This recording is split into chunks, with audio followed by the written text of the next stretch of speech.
Lama Maya hat eine Hautkrankheit. Tierärztin Bianca muss ihr ein Medikament spritzen. Aber das Tier lässt keinen an sich ran.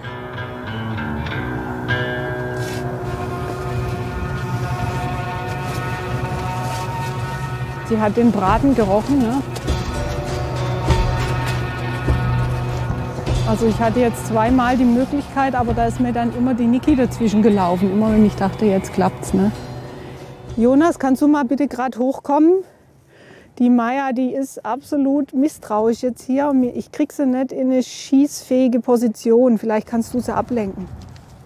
Jonas ist Tierpfleger im Fuldaer Tiergarten. Wie kann ich dir helfen? Der Plan wäre jetzt, dass ich von der Seite schießt, weil dann haben wir einen möglichst kurzen Abstand zum Tier, ne? Ja, das müssen wir probieren. Popo, ja. Ich gucke mal, was ich machen kann. Ja, gut. Ich lege mich schon mal, bring mich schon mal in Position. Nur nicht mich treffen. Ja, bleib so. Bianca nutzt ein Blasrohr.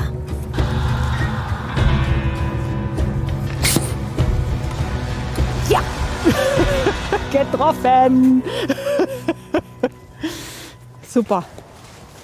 Getroffen. Aber ist auch der Inhalt der Spritze im Lamapo gelandet? Danke. Hat ausgelöst.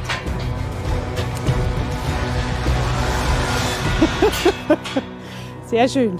Das hätte man natürlich jetzt machen können, sie mit 3 starken Männern zu packen und sie niederzuringen. Aber das wollen wir hier vermeiden. Also wir wollen den Tieren möglichst wenig Stress und Aufregung und Angst zufügen. Und ja, da ist es halt elegant. Da müssen wir sie nicht anfassen, weil das mag sie überhaupt nicht. Die mag nicht berührt werden. Ne? Dann kannst du dir vorstellen, wenn wir die zu dritt packen, wie die sich dann fühlt.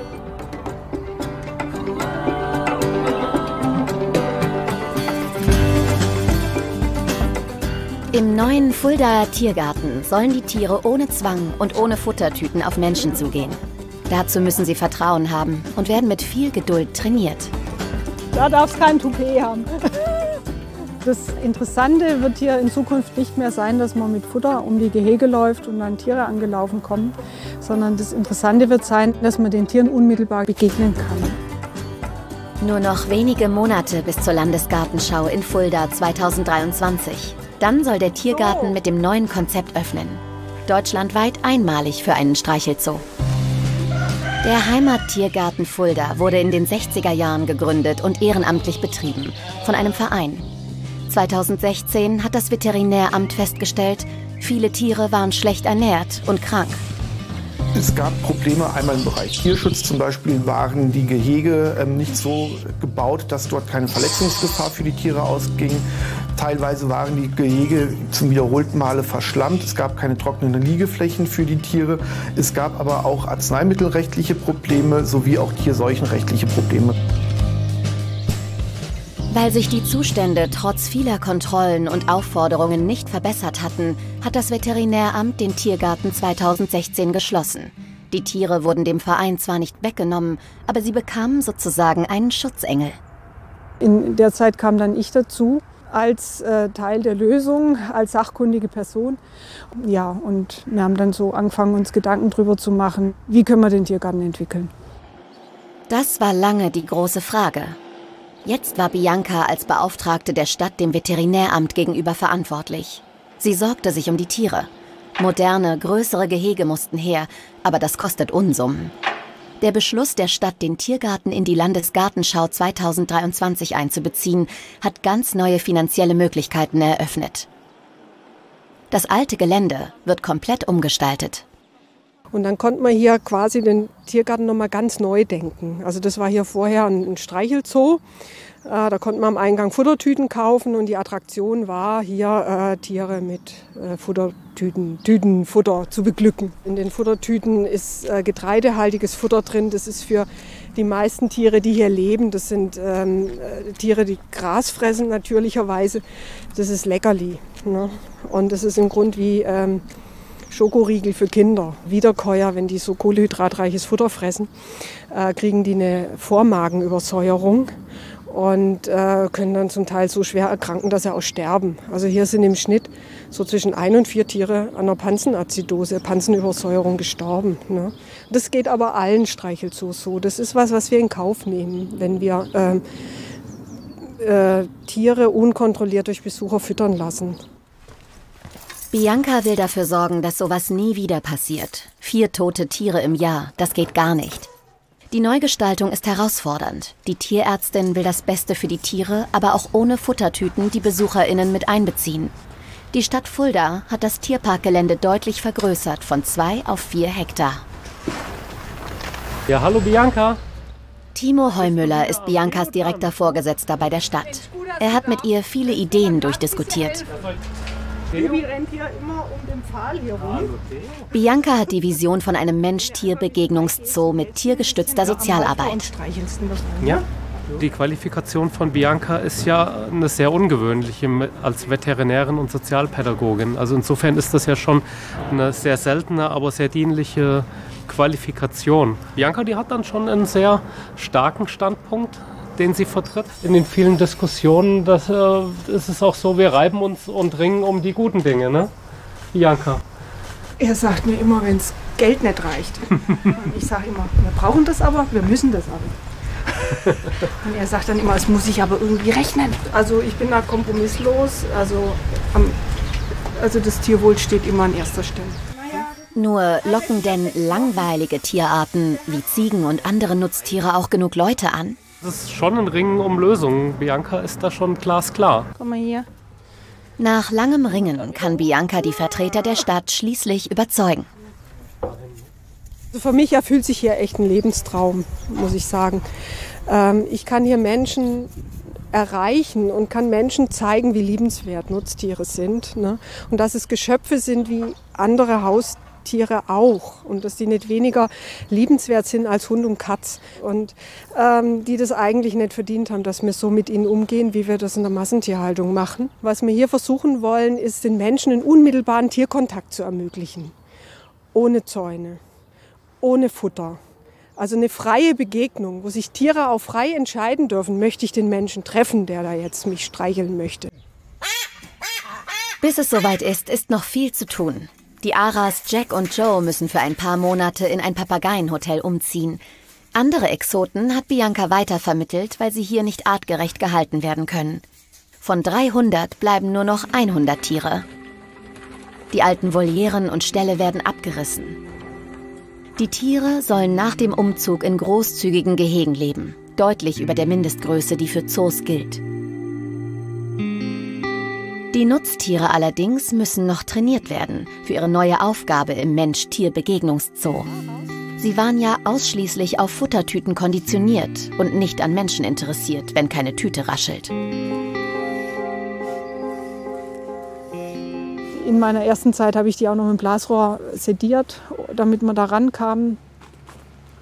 Und ja, so nach einem Jahr Beziehungsarbeit klappt es aber sehr gut. Also mittlerweile können wir da problemlos Klauenpflege machen oder mal gucken, wenn eins lahm geht oder so, können wir die einfach dran gehen und bitten und dann heben die ihr Bein. Ne?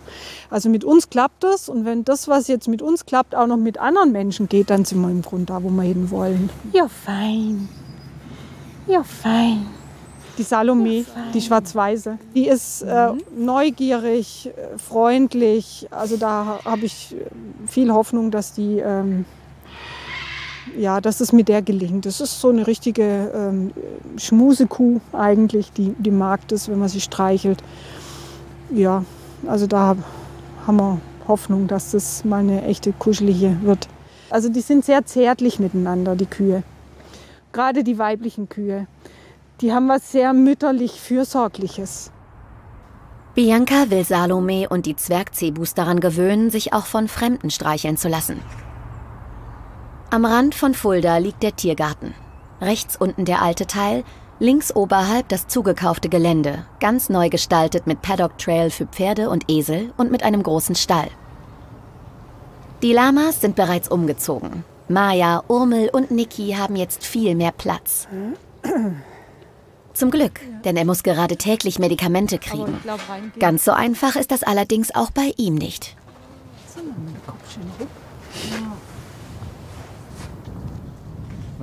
Urmel hat Plattfüße und deshalb große Schmerzen. Die Bänder in seinen Gelenken sind zu locker. Wenn ein Lama Schmerz zeigt, dann ist es schon richtig schlimm, ne? Und wir müssen jetzt mal gucken. Also gestern haben wir angefangen mit dem Medikament und das müsste jetzt eigentlich sehr schnell helfen. Also ich würde mal sagen, in 2, 3 Tagen müsste man eine deutliche Besserung sehen. Und wenn die nicht eintritt, dann ist ja blöd. Lamas sind sehr empfindlich, was das Futter angeht, ne? Also man kann die nicht mit allen Leckerli da irgendwie, sonst kriegen sie es an den Magen. Im Grunde darf ein Lama wirklich nur Gras und Heu fressen. Also auch Möhrchen, Apfel, das ist alles nichts für Lamas.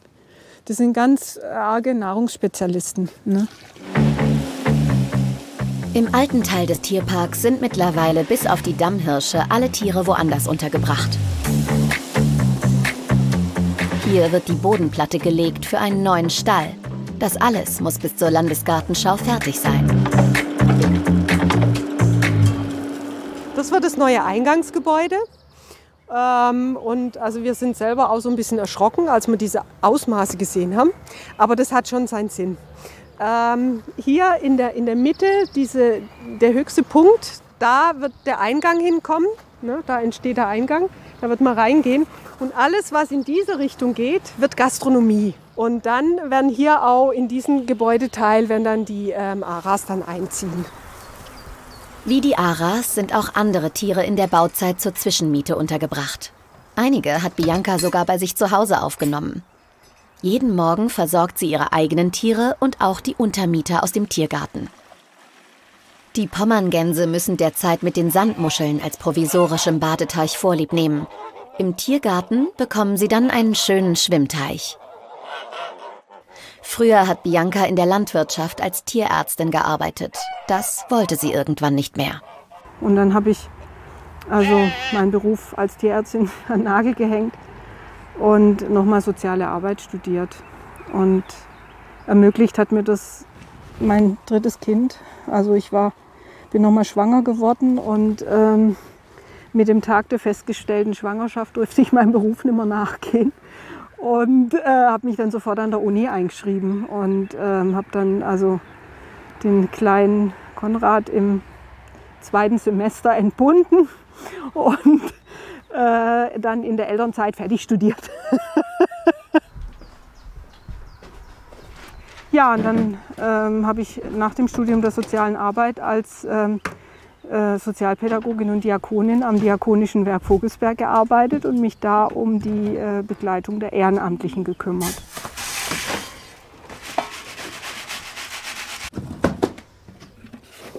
Mehlwürmer fressen sie sehr gerne. Also ich mache da keinen wahnsinnigen Unterschied zwischen Menschen und Tieren, muss ich sagen, ne? Also ich mag die Menschen und die Tiere gleichermaßen. Es gibt Frühstück. Biancas Hühner sind noch sehr jung, 8 Wochen alt. Sie sollen Streichelhühner werden. Bianca setzt sich deshalb jeden Tag ein Weilchen mit ins Gehege. Wenn das jetzt Masthähnchen wären, dann wären die schon auf dem Grill gelandet, ne? Also Masthähnchen in der industriellen Landwirtschaft, die werden nur 5 bis 6 Wochen alt und haben dann schon ihr Mastendgewicht. Und dann kann man sich vorstellen, was das für die Tiere bedeutet. Die haben zum Teil krumme Knochen, weil die Fleischzunahme ist viel zu groß in dieser ersten Lebensphase. Ich wollte eigentlich als Tierärztin immer in der Landwirtschaft arbeiten. Und da hat sich das Berufsbild so sehr geändert, dass wir eigentlich nur noch Erfüllungsgehilfen der Massentierhaltung sind. Und das ging für mich nimmer. Mädels? Auch die 5 Schafe sind bei Bianca in Pension, bis ihr Gehege im Tiergarten fertig ist. Mädels, Mädels. Ich habe, als ich beschlossen hatte, als Tierärztin meinen Beruf an den Nagel zu hängen, 10 Jahre ohne Tiere gelebt. Eigentlich leben die Tiere ja nicht freiwillig mit uns. Wir kaufen sie, wir sperren sie ein. Und ich pflege sie natürlich, kümmere mich um sie. Aber dennoch sind sie nicht frei. Und artgerecht ist nur die Freiheit. Und das ist ein Konflikt, den ich immer mit mir rumtrage. Ne? Und die Frage, die für mich dahinter steht, ist immer, ist es nicht eigentlich Egoismus? Also lebe ich mit Tieren, weil ich mit ihnen leben will, weil ich irgendwas davon habe. Und die Frage muss dann immer sein, was hat das Tier davon? Also ich bin in der Bringschuld, wenn ich mit dem Tier lebe. Ich muss versuchen, das Tier so glücklich wie möglich zu machen. Ne? Und dann kann ich es rechtfertigen, mit dem Tier zu leben.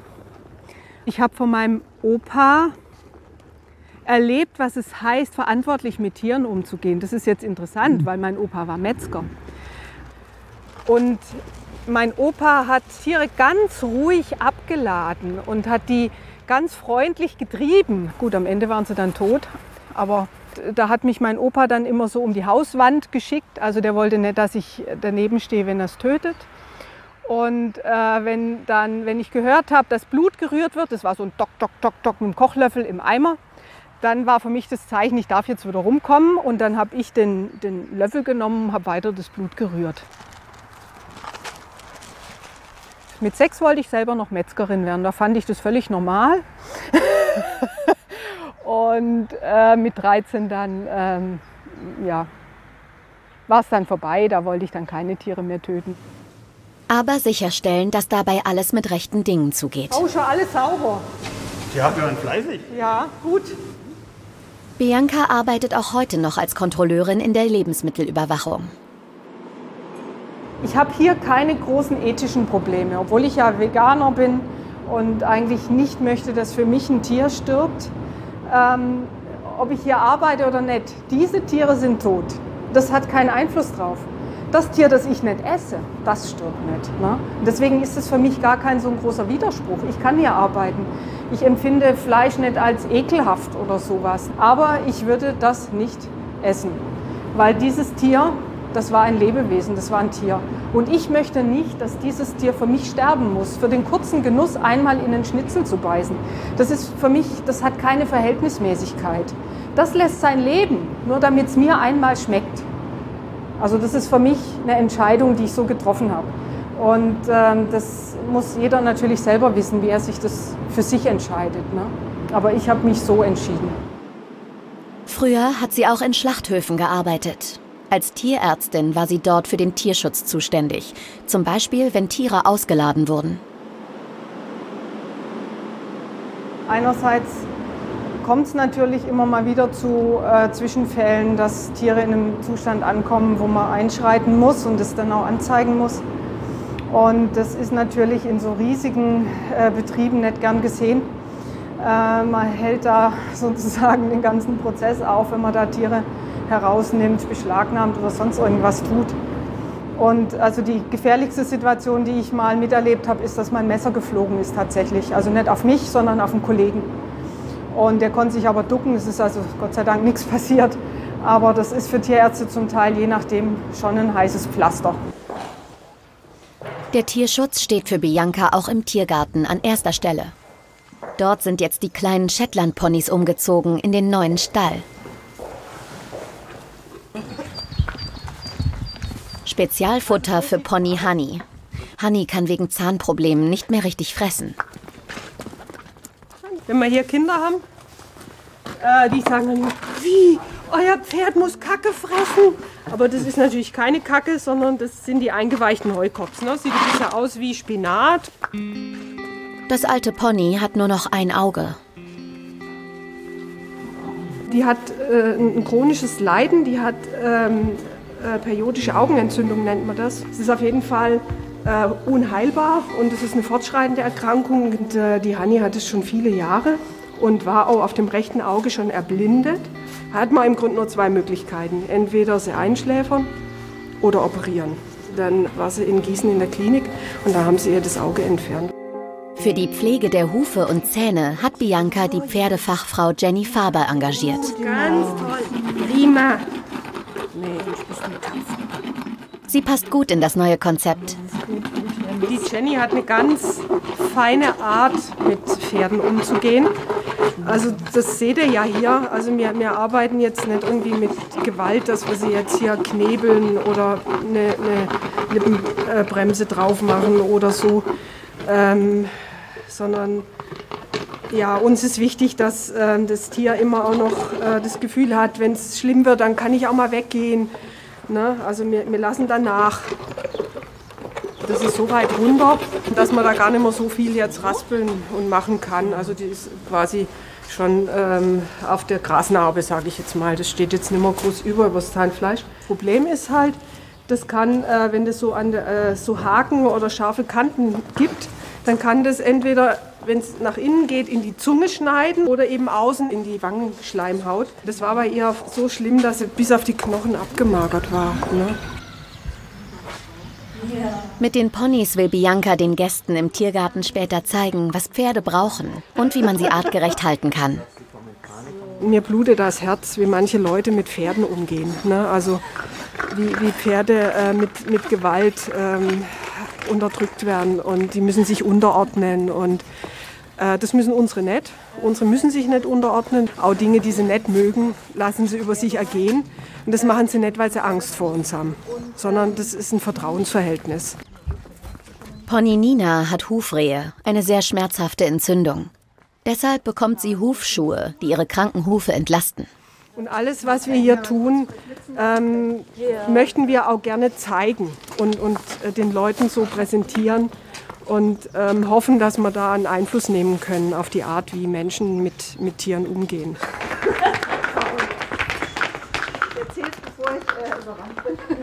Mir geht einem das Herz auf, wenn ich sie so sehe. Die wurden früher auf einem sehr kleinen Paddock gehalten, wo die kaum mal laufen konnten. Und jetzt genießen sie das. Ne? Also die zum Teil, wenn die so in Laune sind, dann rennen die zweimal im Galopp hier um den ganzen Trail. Ne? Und ja, also das ist eine ganz große Freude, sie so zu sehen.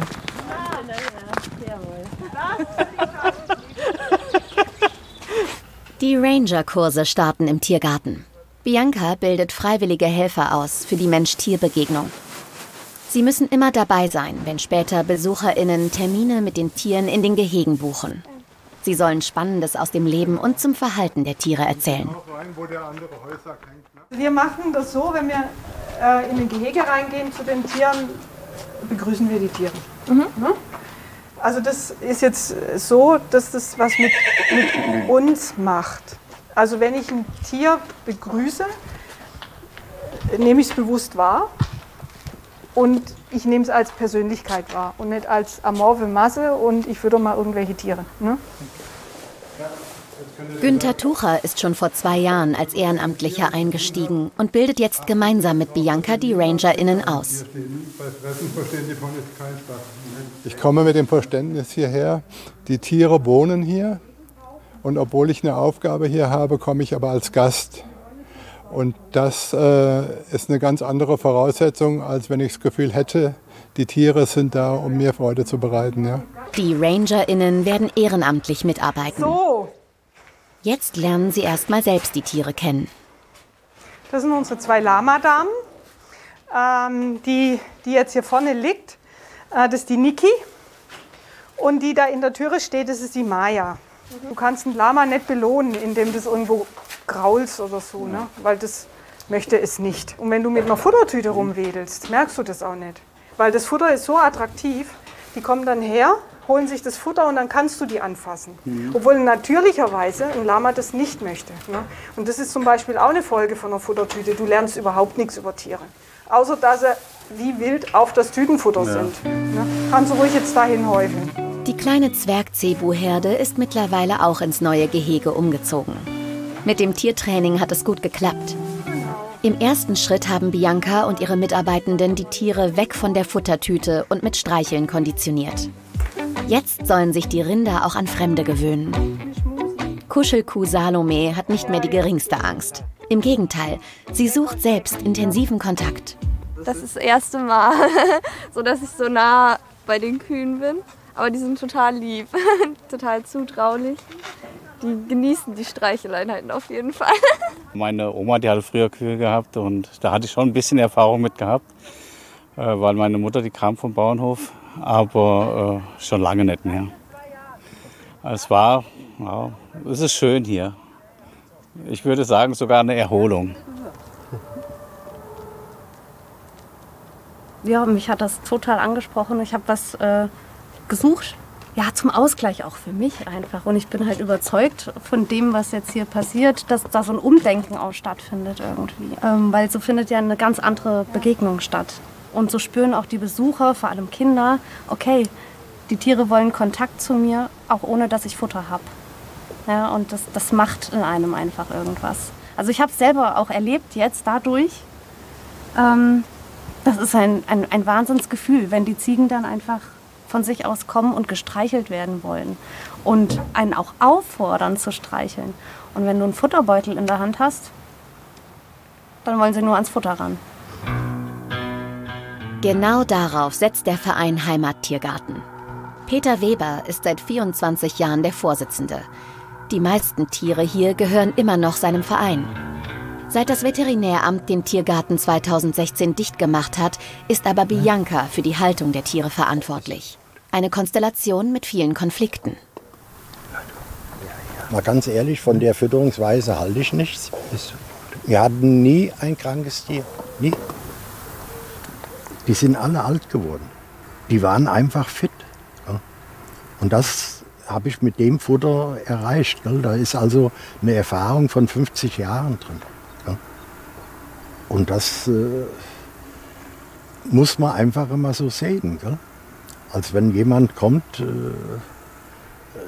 der eigentlich vorher nie Ahnung von Pferde hat, noch nicht wusste, wie ein Halfter aufgezogen wird und dann auf einmal sagen will, weil es aus dem Internet zieht, ja,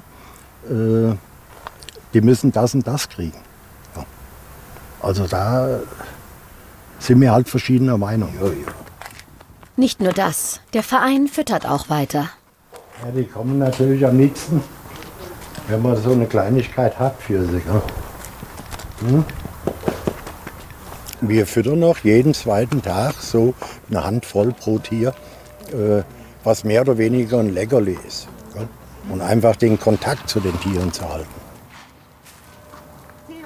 Wenn das Ziel sein soll, ja, die Tiere weniger zu füttern, damit eine Mensch-Tier-Begegnung stattfinden kann, wäre ich in dem Fall nicht mit einverstanden. Das sind unsere Tiere und das bleiben sie auch. Ja? Und da will ich dafür sorgen, dass denen gut geht. Ganz einfach. Gut geht? Immerhin hatte das Veterinäramt den alten Tiergarten des Vereins dicht gemacht. Weil die meisten Tiere aber dem Verein gehören, kann er sie weiterhin füttern. Der Streit darüber ist bislang noch nicht beigelegt. Dabei kann das Pferdemüsli bei Hufrehepferden Krankheitsschübe auslösen. Das ist einmal also ein gesundheitliches Problem. Und das andere Problem ist, die halten uns die in der Futterkonditionierung. Also die Tiere rufen dann, die betteln dann. Und wenn sie das zur Landesgartenschau machen, ist es lebensgefährlich für die. Weil wenn die so die Besucher anbetteln, dann machen die ihre Tasche auf und holen ihre Kekse für die Kinder raus und füttern unsere Esel damit. Ne? Und das kann dann ganz schnell gesundheitlich sehr bedenklich werden. So, ihr Süßen. Also die wollen nicht unbedingt auf die Waage. Ne? Das ist jetzt nichts, was sie jetzt unbedingt mit uns machen wollen. Viele Tiere hier haben Übergewicht. Bianca hat eine Waage gekauft und will jetzt mal harte Fakten schaffen. Ausnahmsweise lockt Tierpfleger Jonas mit Futter. Die beiden sind gespannt. Etwa 160 Kilo dürfte ein gesunder Esel wie Lotte wiegen.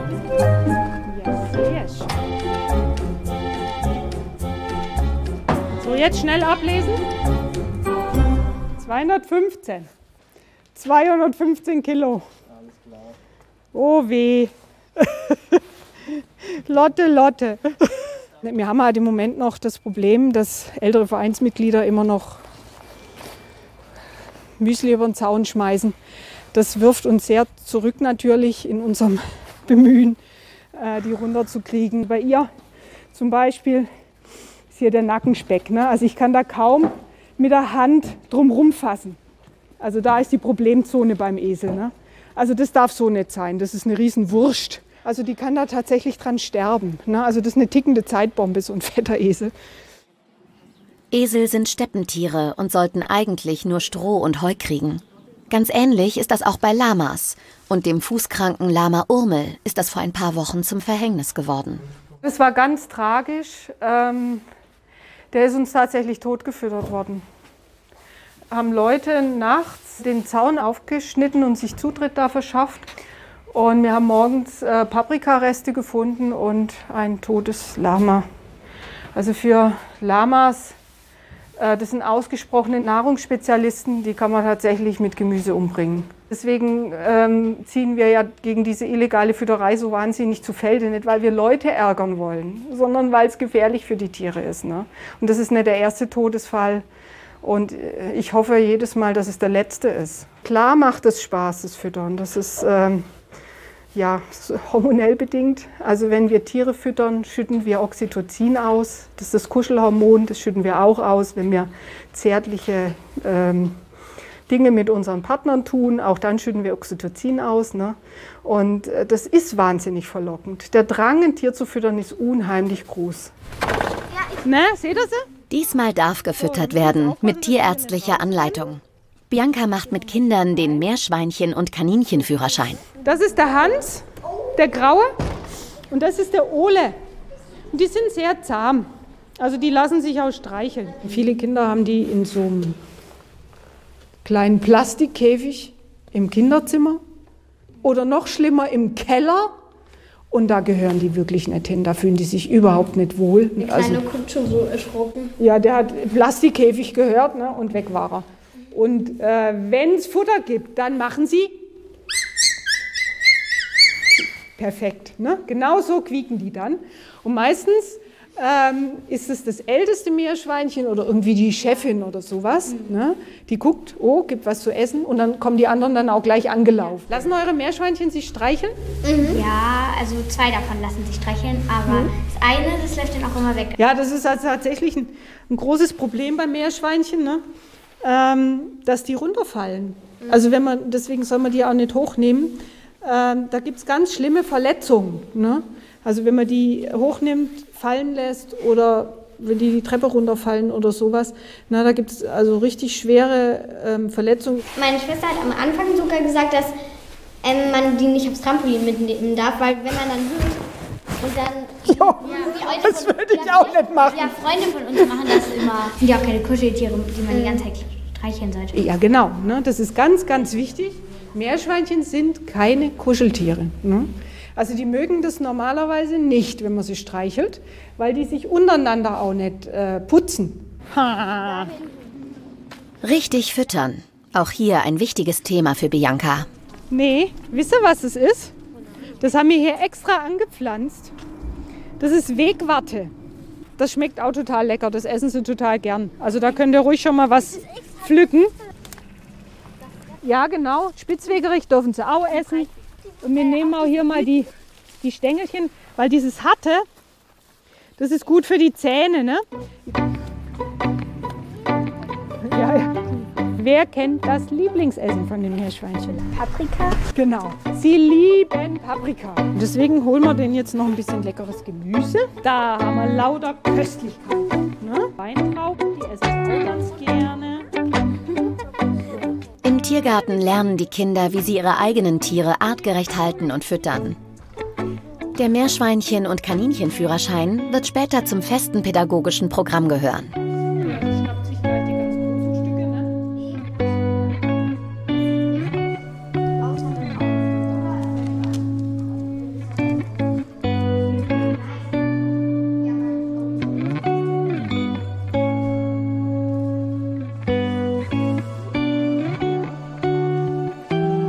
Auch Bianca bildet sich immer noch weiter. In Lindwedel bei Hannover macht sie seit mehr als einem Jahr eine Weiterbildung zur Fachkraft für tiergestützte Intervention.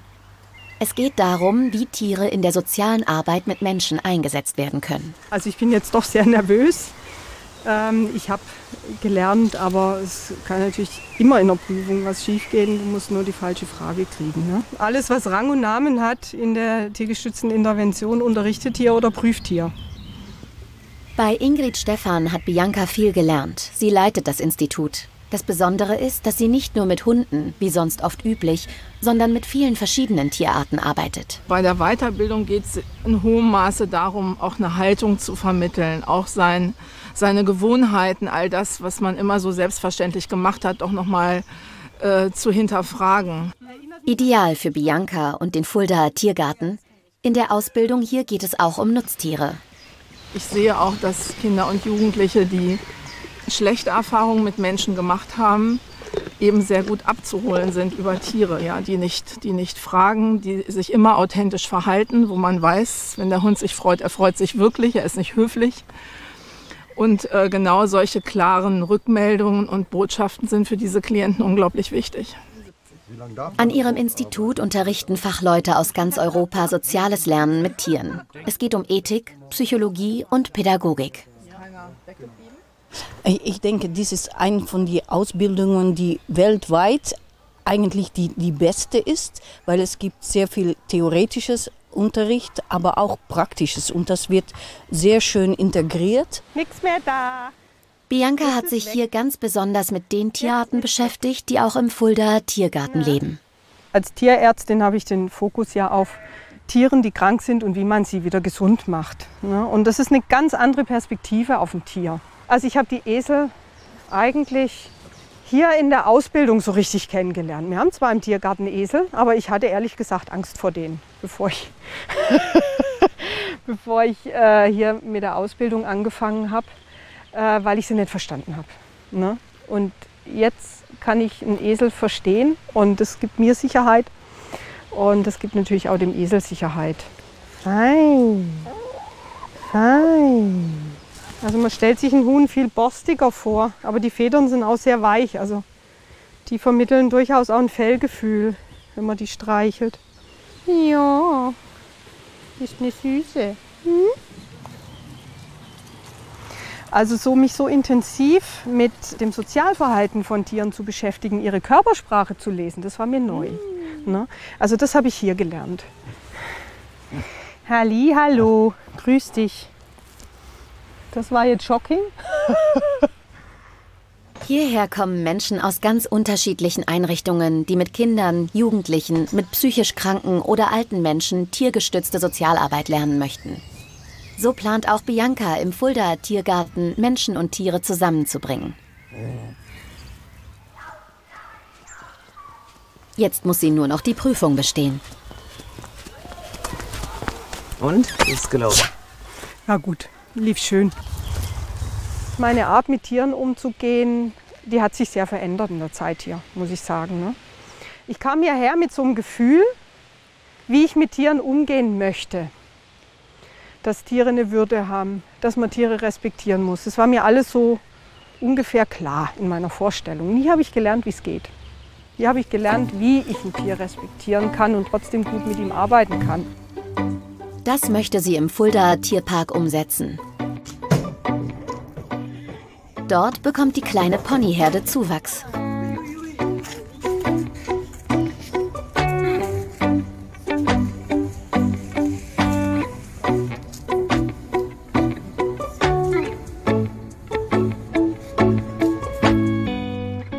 Ehrenamtliche bildet Bianca derzeit aus. Im Fuldaer Umweltzentrum gibt sie Theoriekurse, hier im Tiergarten läuft das Praktische. Die RangerInnen müssen auch lernen, wie die Tiere versorgt werden und was das natürliche Futter der Tiere ist. Den BesucherInnen sollen sie später zeigen, wie sie die Tiere am besten beobachten und wie zum Beispiel die Rangordnung in der Ziegenherde funktioniert. Wenn ihr mit Leuten im Gehege seid, müsst ihr immer ein Auge auf die Menschen und die Tiere haben, auch wenn ihr redet. Ne? Das ist für mich immer eine große Herausforderung, weil ich kann eigentlich immer nur eins. Und das kippt aber dann, das geht schnell schief. Und die Ranger, die geben mir unheimlich ein gutes Gefühl. Also so mit den Rangern zusammen kann ich nach vorne gucken. Ne? Also das ist, ja, das fühlt sich ganz toll an. Und ich bin total froh, dass sie da sind. Kraulen statt Füttern. Biancas Konzept geht auf. Mehrere Jahre harte Arbeit mit Tieren und mit Menschen. Salome steht jetzt gerne im Mittelpunkt, auch ohne Futtertüte. Die Stadt Fulda will den Tiergarten auch als Bildungseinrichtung nutzen. Alles, was Bianca in ihren verschiedenen Berufen gelernt hat, kann sie hier zusammenbringen. Die Kombination aus Arbeit mit Tieren und Arbeit mit Ehrenamtlichen. Das ist es für mich. Das macht es aus hier. Ne? Also ich kann in dem Sinn, kann ich jetzt sagen, mein Glück gar nicht fassen. Da findet jetzt zusammen, was vielleicht wirklich zusammengehört. Was ich nie zusammen gedacht habe, muss ich sagen. Wenn man sie hier zärtlich streichelt, das wird von den meisten Eseln als positive Zuwendung empfunden. Ne? Also das machen sie auch gegenseitig, das kann man auch beobachten, da beknabbern sie sich auch gegenseitig. Also das ist gut zur Kontaktaufnahme. Also ihr dürft da richtig mit dem Finger rinpulen. Und jetzt schaut mal auf die Unterlippe. Seht ihr, was da ist? Die zittert. Genau, wenn die Unterlippe zittert, ist der Esel kurz vorm buschig werden. Ne? Also das lieben sie heiß und innig. Und auch, sie verdreht dann auch so ein bisschen die Augen. Ne? Das ist also ein Zeichen höchsten Genusses. Also die meisten Esel mögen das und dann sieht es halt so aus. Also das ist Eselohrschmalz, ist schwarz oder grau. Und dann hast du das halt da dranhängen, aber der Esel ist glücklich. Ne? Die Ehrenamtlichen müssen die Arbeit im Tiergarten kennen. Sie sollen aber nicht die städtischen Tierpfleger ersetzen. In den Unterstand, da ist auch eine Tonne und wir füllen hier vorne die Tonne. Und das kriegst du schon mal zum Probieren. Günther Tucher und Bianca sind in der Ausbildung der Ehrenamtlichen mittlerweile ein gutes Team. Also ich spüre bei ihr die Leidenschaft und auch ein ungeheures Fachwissen und jetzt auch hier schon allein 6 Jahre Berufserfahrung. Und das ist für mich zum einen eine Herausforderung, weil ich ganz viel lernen kann. Und zum anderen, wir haben uns insofern aneinander gewöhnt, dass wir vereinbart haben, uns gegenseitig Zeit einzuräumen, uns kennenzulernen. Und ich habe so die Rolle, glaube ich, dass ich sie auch bremsen darf. Ja. Bei der Ausbildung der Ranger zum Beispiel, ich habe mehr die Gruppe im Blick und die Bianca hat den Stoff und das Thema im Blick. Und wenn mir die Gruppe müde vorkommt, dann achte ich auf den Zeitplan und auf die Pause. Ja. Und da grinst sie dann schon und die Gruppe weiß schon, wann steigt da ein. Das ist ein fruchtbares Miteinander. Sehr schön ist an dieser Ranger-Gruppe, die ist total bunt. Ne? Also die Jüngsten sind Anfang 20, die Ältesten über 70. Männer, Frauen gemischt. Sehr schön. Also haben auch ganz verschiedene Vorkenntnisse. Leute, die mit Tieren schon was gemacht haben, Leute, die noch gar nichts mit Tieren gemacht haben, Leute aus sozialen Berufen. Also da kann man jetzt gar nicht sagen, typisch Ranger, kann man nicht. Also es ist ein Querschnitt durch die Gesellschaft, würde ich sagen. Ne? Sehr schön, das motiviert sehr. Nur noch ein paar Monate bis zur Gartenschau mit der Eröffnung des Tierparks. Ob alles rechtzeitig fertig wird? Ein ungewöhnlicher Spielplatz gleich im Eingangsbereich wurde für Ziegen und Kinder gemeinsam entwickelt. Es wird der Ort sein, wo wir dann tiergeschützte Sozialarbeit auch anbieten. Mit schönen Spielgeräten, die sowohl die Kinder hoffentlich spannend finden, als auch unsere Ziegen. Also da gibt es ja große Schnittmengen, was die Kinder und die Tiere attraktiv finden. Der Streit um die Fütterung mit den alten Vereinsmitgliedern ist immer noch nicht gelöst. Alle Versuche um eine Verständigung sind bisher gescheitert. Bis zur Eröffnung der Landesgartenschau sollten die meisten Tiere trotzdem bereit sein für einen anderen Kontakt zu Menschen. Ich staune jeden Tag eigentlich, mit welchen Riesenschritten das hier vorangeht. Wenn ich so dran denke, wo wir vor einem halben Jahr oder einem Jahr standen, also das ist schon der Wahnsinn. Wenn ich hier durchlaufe, da geht mir schon das Herz auf. Wieder ein paar Neuankömmlinge. Diesmal zahme Lamas, die man auch streicheln kann. Maya ist noch ein bisschen skeptisch.